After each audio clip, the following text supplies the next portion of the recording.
الا ما حلوش هاد الا ما عطاوش هذوك اللي سي باسي لذاك المجرمين وهذوك اللي غادي يرحلوهم. قال لك فرنسا غادي تعاود، سوف تعيد النظر في ذاك الاتفاقيات اللي عندها معها، وخصوصا اتفاق ديال 1968 اللي عندهم امتيازات للجزائريين. النظام الجزائري بداك النخوه اللي بغى يدير النخوه قبل ما دير واحد الخطوه فرنسا، قال بصريح العباره وهذا عنده مصادر ديالو، قال لك ترقبوا ان فرنسا غادي تقطع، ماشي فرنسا، الجزائر غادي تقطع العلاقات مع فرنسا. ولكن هاد الناس هادو راه مهابل حماق، ما عارفينش يعني ما عارفينش النتائج الوخيمه ديال هاد الخطوه اللي غيديروا. بس هم ما يسووا شيء، اي هم يقدروا يتهجموا على كل الدول لكن ما يقدر يتهجم على امه. نعم. لا مستحيل. لا نعم.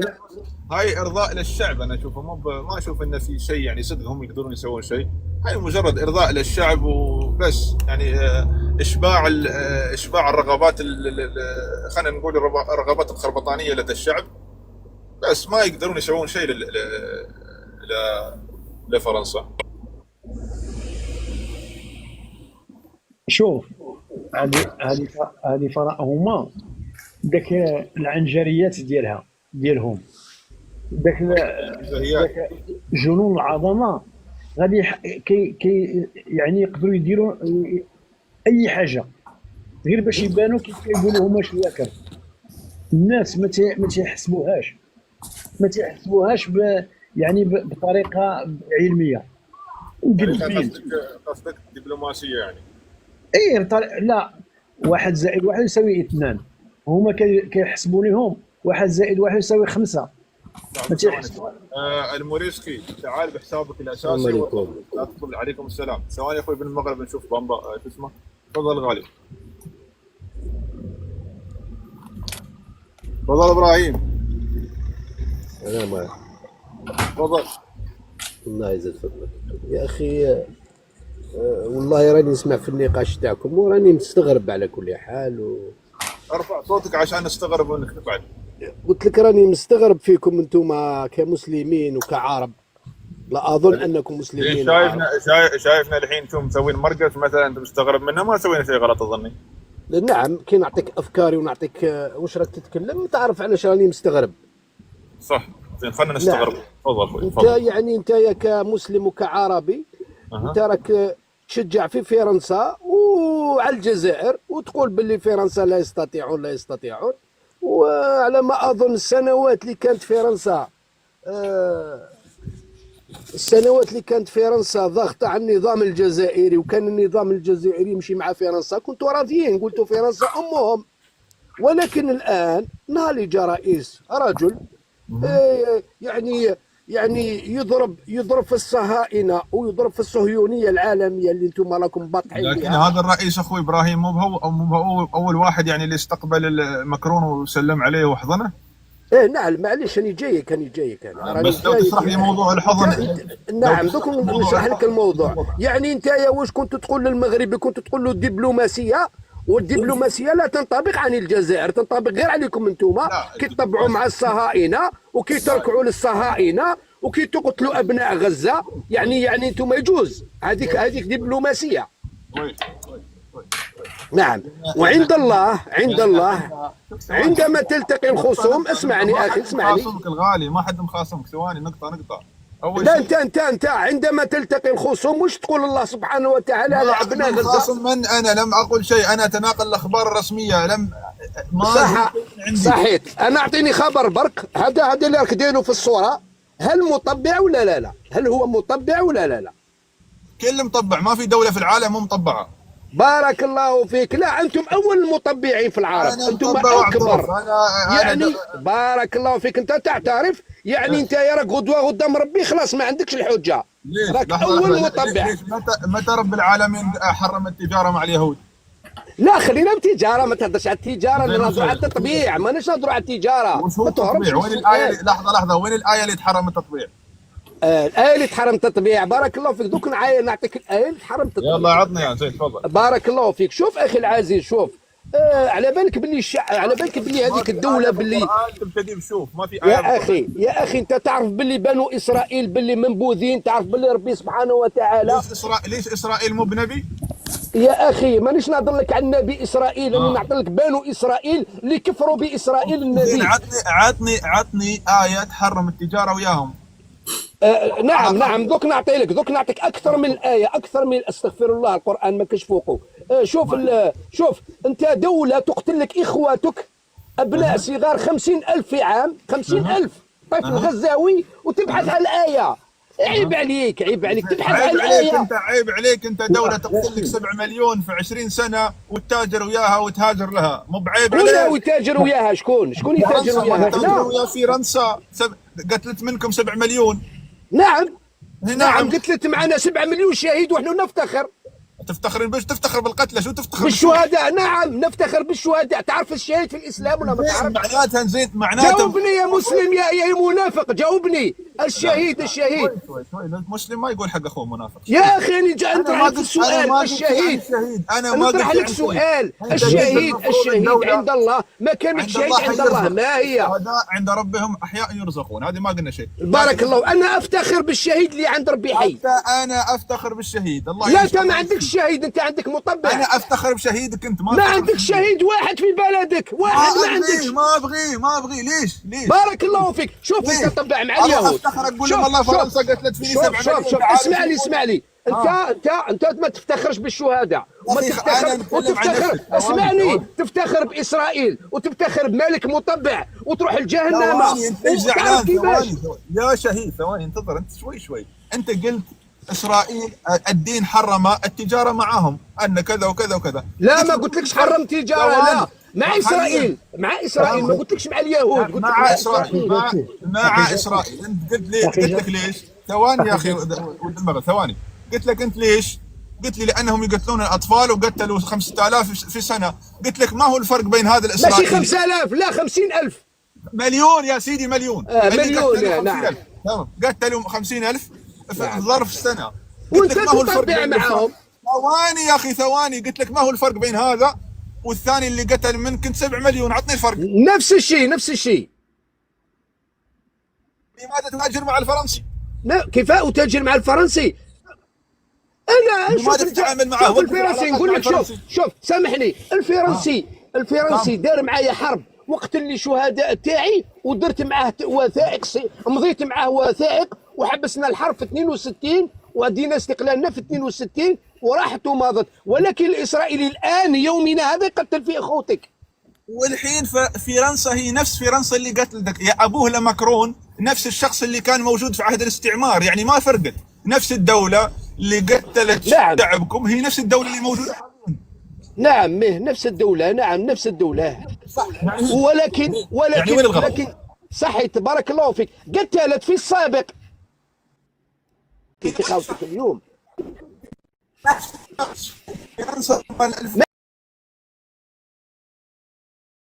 شوف معليش اخي. شوف فرنسا قتلت وانا ما درت لهاش انت اللي عندك في بلدك مليون، مليون اماراتي، وعندكم اموال ربي يرزقهم باموال كبيره، ولكن مباطحين اسرائيل. هذه المعادله ما دخلتليش في راسي.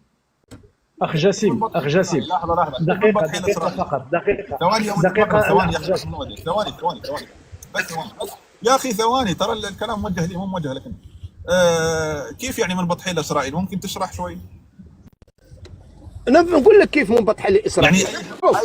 يعني ايام الحرب. شوف هذه اخر حاجه، سامحني انا فاهمك، نعطيك الادله. اخر حاجه في ايام الحرب تاع غزه، في ايام الحرب منعوا الناس كل الاوروبيين الكفار منعوا بواخر تاعهم يمروا على بلدانهم، انتم ما سمحتوا لهم الموانئ تاعكم تجيبوا لهم المأكولات والسلاح على الامارات. قسما بالله غير تعلم، قسما بالله غير حقيقه. اقسم بالله انا اقول لك، نقول لك الدليل، نعطيك انا الدليل. كل الصحف العالميه هضرت عليها. عطني صحيفه من هالكل الصحف، يلا جيب لي صحيفه، يلا هي شوف يلا جيب واحده، انا اتحداك بصحيفه واحده. شوف الشعب المصري اللي، خليني اتكلم معك. الشعب المصري اللي هو، يا اخي خليك على الاماراتي زين، خليني دوك نجيك الامارات. انتم منبطحين يا الامارات وما يسلموش عليكم. دليل شوف انتم، شوف سامحني، انتم منبطحين لملوككم كما المغرب. كيف انتم المغرب انبطح للملكي، عمله يعني واحده. انبطح للملكي ولا فرنسا؟ ثواني الغالي، جميع لي، شوف جميع لي، طبعا انبطح للملكي، جميع لي عنده ملك. انا عمري، شوف انا عمري ما ننبطح الفرنسا، احنا اعدائنا الفرنسيين. انت صاحي حد تقول لي ما انبطح لملكك؟ طبعا انبطح الحمد لله.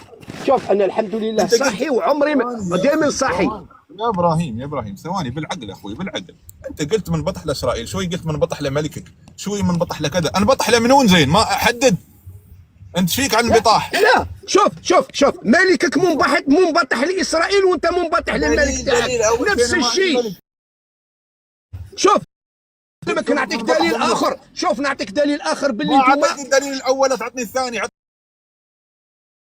اول انت تعرف باللي صحيح، غير ما تحبش تبين ما تعرف باللي صحيح. انا ما اعرف اللي صحيح. صح معليش، صح. عندكم انتم في دبي، لي هذيك يعيطوا لها بيت الشياطين. تعلم باللي في دبي كاين الخمر، كاين الخمر، كاين الجنس، كاين شوف المحرمات العالم لميتوها. ثواني انت دخلت في دبي طول عرض، تقبل بنا؟ هل تقبل بذاك الشيء هذا؟ ثواني دبي على فكره، ترى انت اول طالب تاشيره لدبي، فهمت؟ لازم غير باطل ما ندخلهاش، قسما بالله ما نحط رجلي فيها. حرام عليا دبي، حرام عليك للسعوديه. مستواك مو من مستوى دبي. ثواني شوف، لا انا مستوايا بيت الله الحرام، ما نروحش لدبي. مستواك فرنسا، ما نروحش لدبي، لا بيت الله الحرام. الحرمين. ثواني بيت الحرمين على فكره فارضه عليكم الشهاده السلامه العقليه. لا مش فارضه علينا والو، لا تعطينا الفيزا وندخلوا للسعوديه يوميا.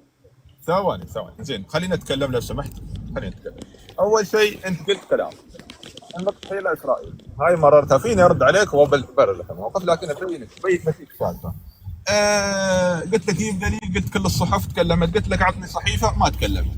منبطحين لملككم، تباني انبطح للعثماني مثلا، انبطح لحد، اوكي هاي مررناها. دبي فيها شياطين وما ادري شياطين وما خمر وما خمر وخمور، تتكلم عن ما ادري شو، ما اعرف الزنا والخمور. يا اخي الزنا من عهد الصحابه موجوده في كل مكان. تتكلمني عن الزنا، هاي اضعف حلقه عندكم، زنا دعاره خربطاني. ما تخليني ادخل في ام حسنه وادخل في تاريخ الجزائر المرير ورخص الدعاره. شوف تاريخي احسن من تاريخك، ندخل معك في التاريخ. يا اخي لا تدخل لي تاريخ، خليك عن التاريخ يا ابوي. انت ما المايك افتح لي. انتم دوله اللي تاسست في السبعينات، عندكم 800 سنه من بطح الاستعمار، تتكلمني عن تاريخ. خلينا ساكتين، الله يرحم والدينك. انت الثاني بعد.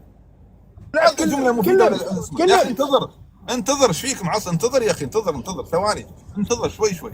اول شيء الغالي، اول شيء طول لي بعمرك اذا عندك عمر طويل. لما توصل هذا من بطح لذاك وهذاك لما بطح لذاك، شوف مستوى معيشه الاماراتي وشوف مستوى معيشه الاسرائيلي، تعرف منو المنبطح للثاني. بسيطه، خلاصه بسيطه، ما يحتاج دلائل وصحف وكلام. يطلع نتنياهو يقول لك انتم منبطحين، اقول له تفضل على امك. انت وين؟ تحط سيدي محمد بن زايد مقابل نتنياهو مقابل هيدا. خليني معليش اعطيني الاجابه نجاوبك. انا راتب المواطن الاماراتي يشتري 5 اسرائيليين. نعم خليني نجاوبك. بسيطه. صح، انت عندك بارك الله فيك، ربي يرزقك باموال. ولماذا تنبطح لاسرائيل؟ لماذا تطبع؟ كيف انبطح لواحد انا اعلى منه رتبه؟ ماكش اعلى منه رتبه، انت عندك المال وما عندكش النيف. وش اسوي؟ لحظه، هل شفت مواطن اماراتي يشتغل في اسرائيل؟ لا بلا ما تشتغل منبطح. عندك كيف منبطح؟ نايم على بطني مثلا. صحيح. اقول لك كيف اقول لك كيف. شوف باموالك لو كان شوف يسمعني لو كان باموالك ساعدت اخواتك الفلسطينيين انت تساعد في اسرائيل. المساعدات اللي وصلت لفلسطين تبني 5 مرات دبي، بس ما في شيء، ما في فائده. كل الدول تساعد. لا والمساعدات اللي وصلت اسرائيل من عندك كيف يا الغالي؟ اسرائيل مو محتاجه مساعده حد، اسرائيل وراها امريكا. لا ماشي محتاجه، انت اسرائيل تامرك وين انك تساعدها، تامرك من طرف امريكا. شوف امريكا، شفت ترامب كيف يستهزأ بالنظام المغربي، قال له جيب لي شات تاع 300 مليار دولار وتحطوا لي يضحك عليه. الحين وش ودانا للمغرب بعد؟ ها ما فهمت الحين شو وداك للمغرب؟ انت الحين كنت في صوب الامارات واسرائيل. لا ما قلت لكش المغرب، لا قلت لك السعوديه، قلت لك ترامب. اللي بالك تحديث، ترى اللي يحكم الامارات اموالكم راحت شوف اموالكم تقتل في محمد زايد مو محمد السادس. لا مانيش نتكلم على محمد السادس، يمكن انبطاح كيف قاعد عندكم عمله واحده كي هذاك ولا قوه الا بالله. هذا متعاطي غاز مسلم. شوف محمد السادس لو كان عندكم في الامارات يمشي بالبيجامه والبليغه، شفتوه ولا ما شفتوش؟ مثل ما يبغي، بلاده الثانيه هاي، وين الاشكال؟ بارك الله فيك، بلاده الثانيه، الخمر والزنا. يا حول. انت الغالي انت وين جاي؟ باي زمن جاي منها؟ انت لا تدخلني في الزنا، ترى طلع فضايحك، خليني ساكت رحم الله والديك. لا كون راجل وتكلم على الجزائر، رجل ارجك لارجل منك.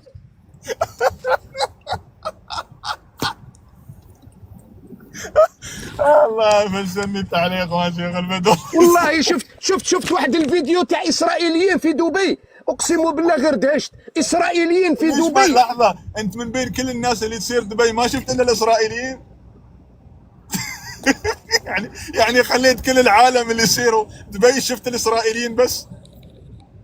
الاسرائيليين العن بشر. ليش مركز على الاسرائيليين وما شفت الناس؟ العن بشر لانكم انتم مع اخوه القراده، هذوك القراده اللي ربي يلعنهم، انتم تمشوا معاهم منفتحين للقراده.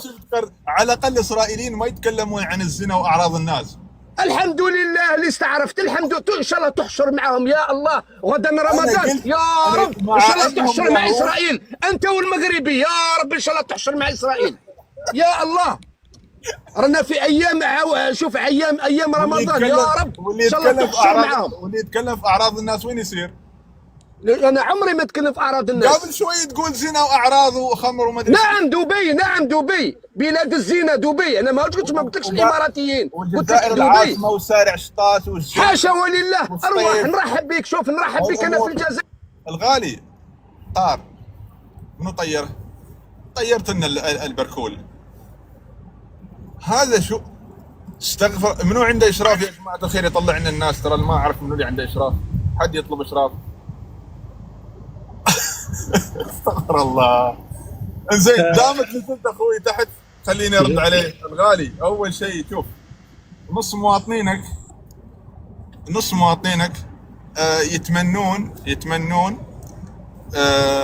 يتمنون زياره دبي. اوكي، هذا اول شيء بالنسبه لي. كنت حلم انتم لما تبون تسوون شيء، لما تشوفون منطقه واو بالنسبه لكم دبي، مع نصكم لا يفرق بين دبي ودبي والامارات، يعني نصكم ملخبط في الموضوع، بعدكم ملخبطين في المواضيع. ثاني شيء طول لي بعمرك، مع ان عمرك مو طويل، اللي لسانه طويل ما بيعيش. مثل ما قلت قبل شوي، هذا من بطح لذاك وهذاك من بطح لذاك. خلي عنك الصحف وخلي عنك الهطرجه وخلي عنك ذا قال وذاك الثاني قال. يعني من الاخير اختصرها من الاخير. ما تحصل لك ابن البلاد يشتغل تحت يد يهودي نصراني اسرائيلي صهيوني غيره، ما تحصل ذا الشيء صح. هني تعرف منو المنبطح للثاني، تعرف منو مشغل الثاني، منو يشتغل عند الثاني. هني يفهم ان اللي متحكم الاماراتي مو بالاسرائيلي. هذا اول شيء. ثاني شيء، دخلت الحابل في النابل. اللي يحكم الامارات محمد بن زايد مو محمد السادس. شو دخل محمد السادس يتمشى في دبي بكندوره ولا بسروال ولا شو دخل ذا في ذا؟ العقده المغربيه تلف وتدور وترجع، ما اعرف. استغفر الله. متعاطي شيء، واكل شيء، شام شيء، ما يلف ويدور يرجع لي المغرب والملك المغرب وملك فلان، وكنت وياهم انا جالس مع محمد بن زايد واستغفر الله العظيم مع فلان وانتظر لهم، وهذا يقول له عطى اوامر وهذا الثاني ينفذ. خير سلامات استغفر الله. ود المغرب تفضل، كنت بتقول شيء وعقب تفضل شيخ. اخ جاسم، انا بغيت عادي تعطيني واحد دقيقه جبد القضيه ديال التطبيع. انا غادي نعطيه واش قال واحد مترشح ديالهم للرئاسيات. اسمع، غادي فيه دقيقه او دقيقه ونصف كيتكلم بالفرنسيه وانا غادي نترجم ليه. قبل هذا شوف نسينا التكبيسات ونسينا تشغيل البث، تكبيس وتشغيل البث. ثواني اعطيكم اشراف. منو عنده اشراف؟ والله ما اعرف منو اللي يقدر يعطيه اشراف. تفضل اخي تفضل. اسمع، غادي ندوز الاوديو، والا بغيتي ندوزو فيديو راه عندي فيديو. هذا رشيد نكاز، واحد الانسان مرشح، كان مرشح للرئاسيات ديال الجزائر، لرئاسية الجزائر. غادي نسمعكم ماذا قال وغادي نترجم.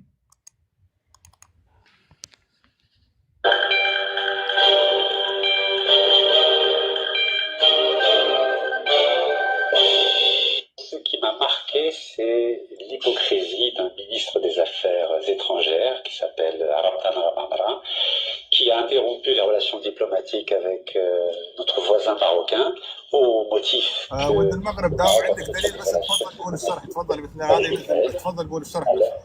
لا عادي الكلام طيب، تفضل بس قول الشرح. نعم اخي، غادي نقول لك الشرح ديالو. قال لك هذا السيد هذا المترشح ديال الرئاسيات، قال لك ما الذي اثرني من رمضان العمامره فاش قطع العلاقات الدبلوماسيه مع المغرب نظرا للمشكل ديال التطبيع. كام عادي يا جماعه الخير، خلكم من الكام. قال لك هذا التطبيع. قال لك شوف النفاق، اسمع النفاق. قال لك هذا النفاق ديال هذا النظام. قال لك 65% ديال الغاز اضرار عند واحد اسرائيلي اسمه دافيد روبنشتاين، الصديق المقرب من نتنياهو. قال ليه واش هذاك السيد هذاك الصحفي قال ليه واش اون بلاك، زعما واش كتضحك.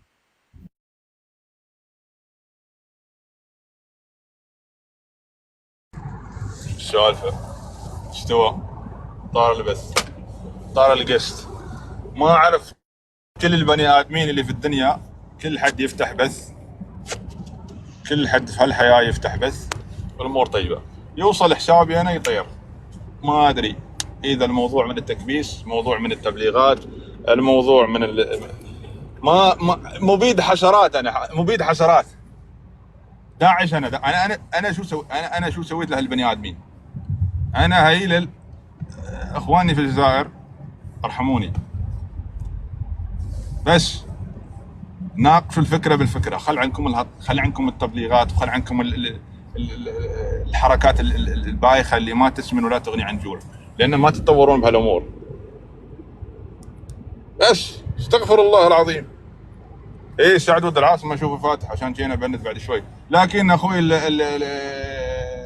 كل قولها اللي كنت قبل شوي، شوف انا عاده احب اطلعكم يعني موضع الغبي، ما احب اناقشك واقول لك لا والله انت مسوي كذا وسويت كذا، ولا احنا الامارات سوت كذا عشان شيء، لانك مستحيل تفهم. اول شيء انت عشت طول حياتك في الاستعمار، مستحيل تفهم معنى الحاكم والملك والولاء لهي الناس اللي قادتنا وحكامنا. انت ما عندك شيء اسمه الولاء، انت متعود على الرئيس، متعود يجيك رئيس 5 سنين يجلس على الكرسي، بو تفليقه، بو مدين، غيرهم، هاي اللي ابو كلب، ابو نعجه، ابو بغله، هاي الامور متعود عليهم. يجلس في الكرسي، ينهب، يسرق، يروح، الامور طيبه. ما انك متعود على الحكام وعلى الملوك وعن الناس اللي عندها اصل وفصل، عشان شيء تقول لا والله هاي منبطح لذاك وانت منبطح لفلان. طبعا انبطح مثلا، انبطح لمن؟ انبطح لفرنسا مثلا؟ انبطح لمن؟ من ذا الشخص انا اللي انبطح له في الحياه؟ منو؟ اذا ما انبطح لحاكمي وتاج راسي واللي يسير البلاد واللي خلى راسي مرفوع. السلام عليكم. عليكم السلام يا وراسي. انبطح لمن يعني مثلا؟ يا والله منبطح لفلان وفلان منبطح لفلان وفلان مستعمر فلان، والفكر الاستعماري والفكر الانبطاحي ذا ما اعرف من وين تجيبونه. تفضل وراسي يقول مداخلتك لانه تفضل بسرعه. لا انا ما فهمت وش هو الصوره هذه والعنوان هذا، يعني انت فهمت واش كاين ولا غير تكتب برك وصاي؟ انا اتمناك انت تشرح لي، تمنيت لو انت تشرح لي الموضوع. لا انت كيف تكتب صوره وتكتب فيها عنوان وانت ما فهمت شيء ديجا؟ يعني انت ما فهمت. حصلتها في قناه فرانس 24. انت غير دوك انت تتكلم على ملوك. شوف انت تتكلم على الملوك وتتكلم على السلاطين.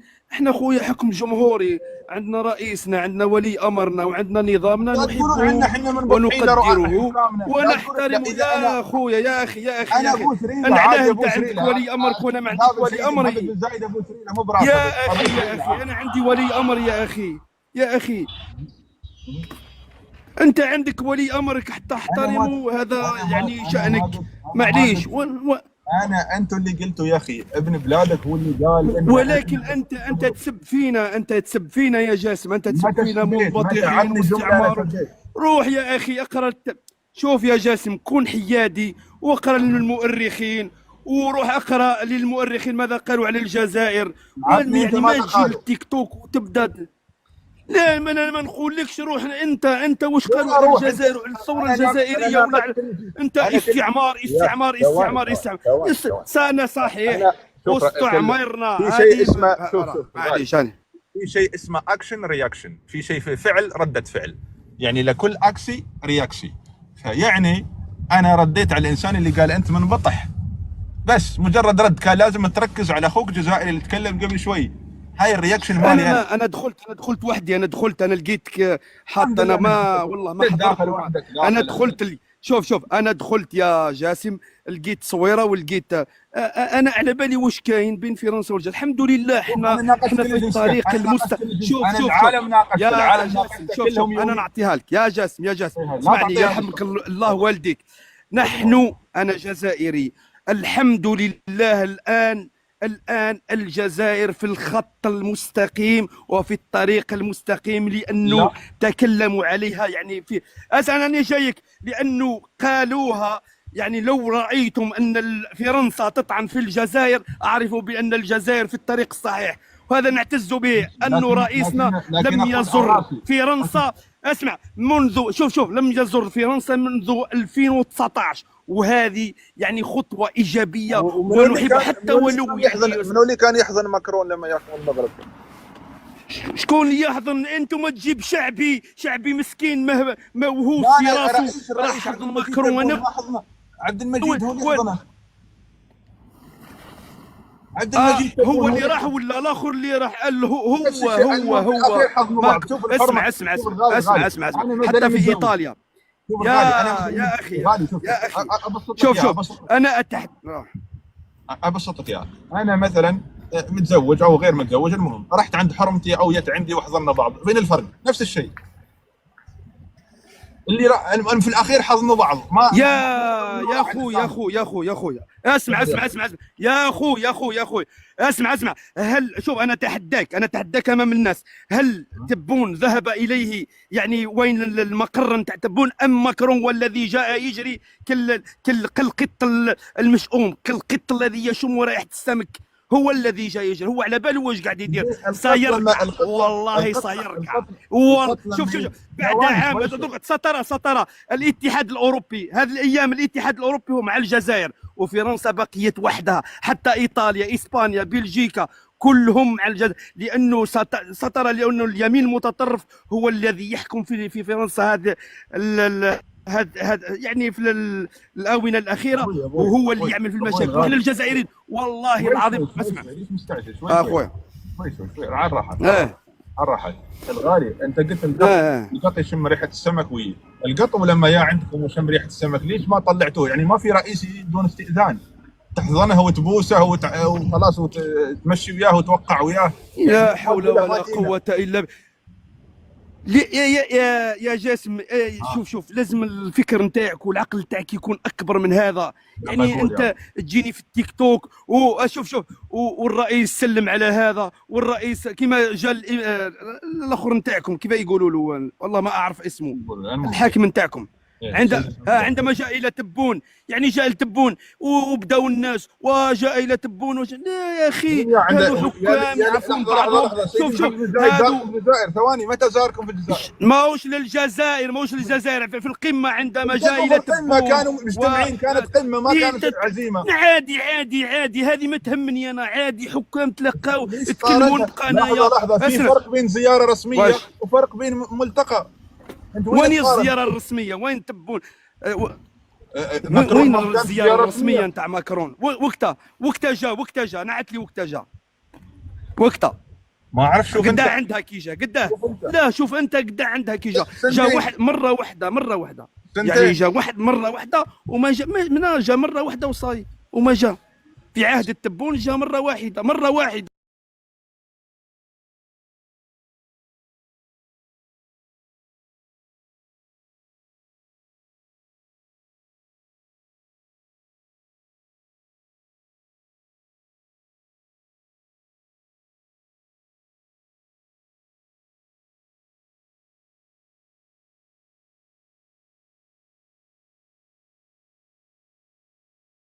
أزمة هداية، أزمة الزيت. روحي تاكلي راسك، روحي تاكلي راسك. انتم سمعت يا جاسم؟ اي سمعت سموح.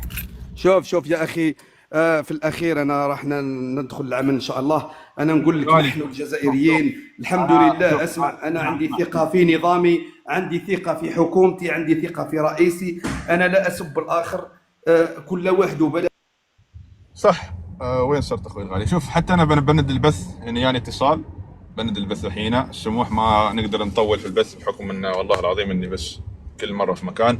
مهدي بنفتح ان شاء الله عقب ونتفاهم. لكن اخوي وراسي اللي كنت قبل شوي،